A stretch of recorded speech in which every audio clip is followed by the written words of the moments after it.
Hi guys, welcome back to the channel. Thank you for taking the time to watching our videos. We're going to do something a little bit different. It's taken me 3 months to get Chris on camera, so we're going to have a little chat today about what clubs he's been playing this year. So if you like our channel, please hit that subscribe button and tell all your golfing friends. So Chris, you normally sit behind the camera. Yep. It's been hard work getting you in front of it. Yep. You're going to have to talk a little bit more than that, bud. So this year you were lucky enough to get some Cobra product. Full disclosure here, Chris is like me, a PGA professional. Yep, PGA professional, used to play a lot, love golf just as much, probably more now than I ever did. Okay. Where do you play? You play mostly golf locally, don't you? I'm not attached to a club, so kind of drift in and around Hertfordshire, playing a bit of golf when I can. Things have changed, I'm sure, for a lot of viewers. Got a young family now, so getting around to golfing is a miracle when it happens, but enjoyable. But as I said, I enjoy it more now from a marketing perspective because there's so much great product out there. And as you said, I was lucky enough at the beginning of the year to get offered some Cobra product. And you get most of the toys first, right? What most people don't realise is, whereas we would like to get the toys, and I would like to get the toys to play with first, Chris tends to get them before anyone sees them, so he can get the lowdown on what's coming. Yeah, absolutely. So brands will release their clubs, and if they get released to the consumer in, let's say, July, we will tend to know about them sometimes pre-Christmas or around about Christmas. Yeah. We know that something's coming, and then maybe 2-3 months before we'll start to get products. Talk about it, yeah, if they allow us. Yeah, absolutely. And you'll see leaks, won't you, online? Yeah, exactly. And by that point we will have tended to have seen it. There's obviously embargoes, but it will be a chance for us to see product, go and maybe test it. From my perspective, it's getting content around the technology behind it, and this is I mean, wants to know. This is a great time for. There's a comment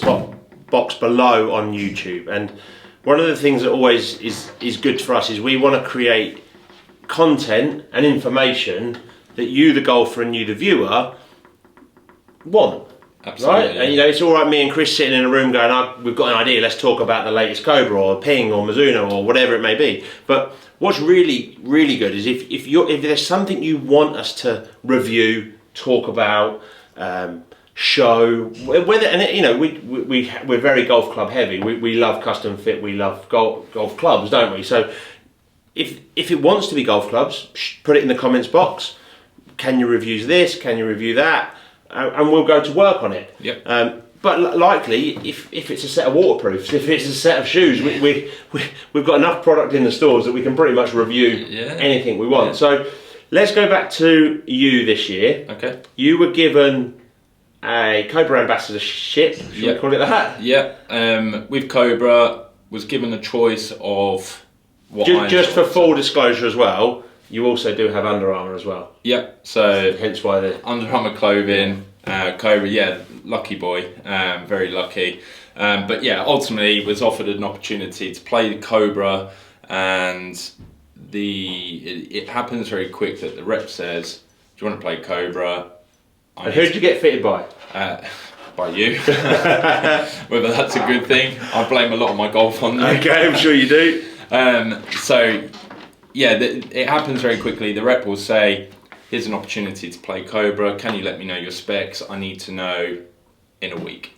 So I think that was around about February. Yeah, we went in the studio at Cambridge, didn't we? Freezing cold. Yeah, it was. Had pretty much the whole winter off playing golf. Yeah.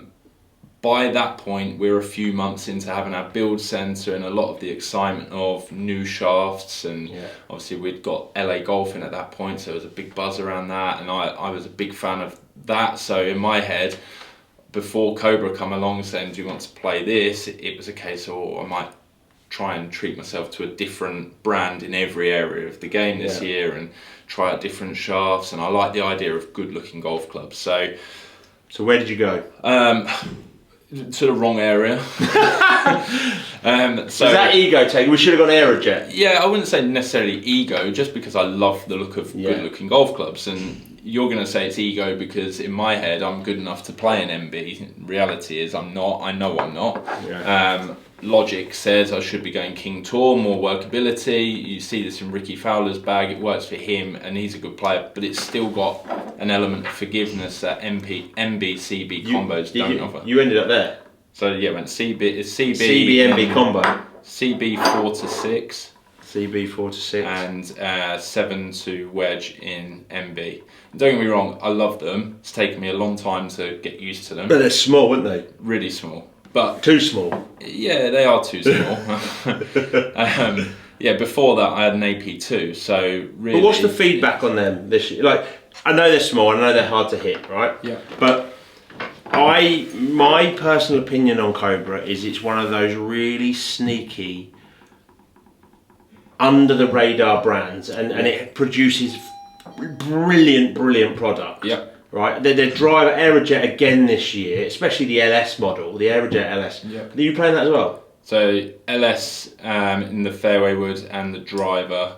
Okay, so that LS head this year has been insane. John at Milton Keynes raves over that head. Yeah. For a certain type of golfer, he loves that product, doesn't he? He does.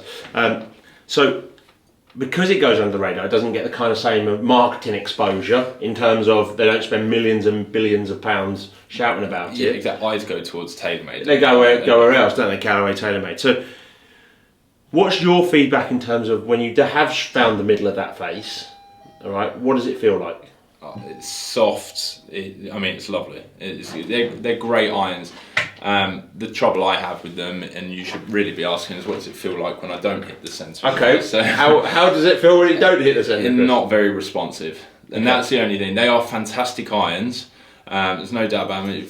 When you look at them, CB MB combo, it's in my opinion one of the best looking combo irons. And it looks great in your brand new white Cobra Tour. Yeah. So you look like you know what you're doing when you walk that first head. You just don't want to watch me swing it. Look, it's very easy for me to sit here as a Cobra ambassador and say best looking irons on the market. Yeah. I'm not biased towards any brand. I've got to be honest, there's clubs from every brand this year that I've looked at and I'm like, wow, there's so many good ones. I mean, Titleist has recently come out and the T150 blew me away straight away, but I was an AP2 player for a long time. Okay. So to look at something with a bit of a wider profile on the top, you look at it and you feel like, okay, there's an element of forgiveness, even though it's a player's iron. This doesn't really fill me with too much confidence, particularly the MB. I'll be honest, I would never be able to hit a longer iron than 7-iron with an MB. No. I'd be too scared of missing the middle of the face. A bit of practice and I've started to hit them better, and I mean they get the launch I want. They're high launching, quite a high spinning club for me, so I get the land angle that I want. It stops on the green when I hit the green and stops. It responds. So yeah, I love them. As I said, logic tells me I should really been looking more to maybe a King Tour, even a Forge Tech. Okay. Far more forgiveness. Still powerful, but very powerful. But it's probably for the level of golfer that I am. And the amount of golf you've played as well. Yeah, and I think there's a perception, you get called a PGA professional, everybody thinks, oh, he's a professional. I'm not a professional golfer. No. You know, I'm in a professional industry of golf. Yes. I'm a marketer. Yes. Yeah, for a long time I was a golf coach. I've never, from the age of 18, I've not considered myself a golfer in terms of playing regular competitive golf. So for me to go and enjoy golf, what gives me enjoyment? Well, I like looking down on a good looking iron. I like being able to have that competition with myself and being able to perform with this iron. So it'd be very easy for me to say, do you know what, I'll trade those in and let's go get the T150 or a P790 or a 770, something a little not bit do that yet, because Cobra won't maybe to be happy. But I've got no ambition to do that, because I set myself the challenge. Do you know what? I'm not going to feel satisfied until I've conquered these. Yeah, no, I'm hitting them well at the moment, but there's still progress. But they look great, and I mean, we were on the back of the Ryder Cup. One of the top performers, well, not necessarily top performer, but played very well. Justin Rose, he plays with these irons, and you get Matt Fitzpatrick one, and the Dunhill, he plays with the Aerojet fairway wood. You've got Ricky Fowler with Cobra, so they're a good performing golf club, and these irons are fantastic to look at, great performing. Maybe just not for you. Maybe not for me long term. If I ever decided, you know what, kids are a bit older now, I'm going to start playing a lot more, I might look for something that, I think if I stuck with Cobra, something like the King Tour, like I said, more workability, it's just going to give you that added forgiveness. That would probably be the club I'd go towards. There we go. So, guys, look, there is Chris' thoughts on his set of irons this year. Maybe it was a poor fitting from me. We'll put some of it down to that, maybe. I'll put the shaft down. The shaft down to me. I thought you were maybe stronger than you were. I hope you enjoyed that episode. We're gonna try and do lots more of this type of content, and we hope you enjoy it. And remember, if there's something specific that you want us to talk about or show you, we would love to do that. So please write in those comments box below. We've got loads of ideas of content coming up. Remember, if you like our channel, please hit that subscribe button, guys, and tell all your golfing friends.